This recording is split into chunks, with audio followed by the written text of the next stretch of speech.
Hey there, everybody. Hopefully, you're having a good week. I think we're in week 5 now, so moving right along. Getting into September, almost done with that. So good job. Everyone's hopefully everyone's kind of getting the pace of the class now.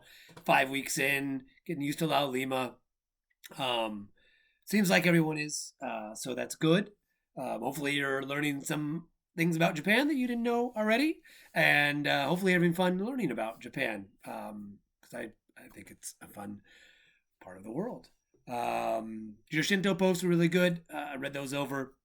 Yeah, nice, good. I mean, it was really nice. There were some, kamis that were around, shrines. Some people talked about the parts of the shrine. I thought the video, particularly the one about how you enter the shrine with washing your hands and your mouth, I mean, that's important. If you ever go to a Shinto shrine, just follow what other people do. You'll kind of see how it all works. But that was good.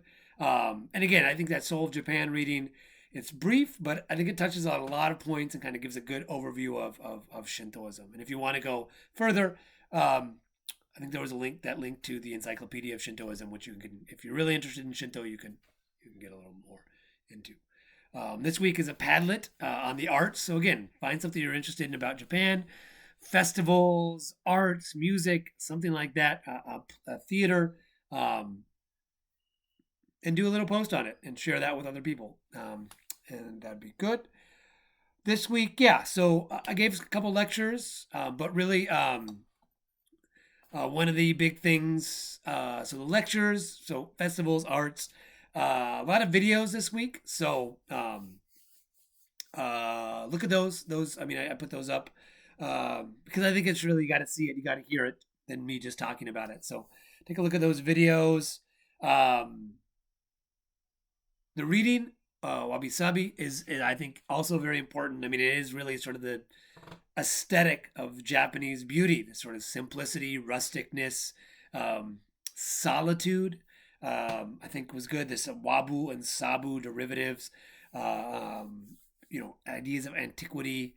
I will see that. I think people are familiar of that um, with as you know, as you think about things of Japanese, especially traditional art, you see this wabi sabi aesthetic there. Things like, and the appreciation of nature is very important within that. It comes from Shintoism later on with Zen Buddhism, and the idea of nothingness. So we'll see that. We're going to do Buddhism a little bit later, but these kind of overlapping ideas of wabi sabi coming out of that. But then again, I think the end of that reading is really interesting too, because it talks about this issue of tradition and modernity, right? That, I mean, on one hand, you have this sort of wabi sabi aesthetic of simplicity, but if you also think about Japanese art, like anime and things, I mean, it's bright, vibrant colors and stories of sci-fi monsters and robots. So you really have this difference of of tastes in art there. So I think that's really interesting to keep in mind when we're talking about Japanese art and perspective. I mean, look at Japanese fashion too. I mean, some of it is really sort of avant-garde as well. So I think that's good there. So that's kind of this week. Next week, we're going to look at the Heian period. Again, sort of one of the sort of formative periods of Japanese history. So we'll look at that.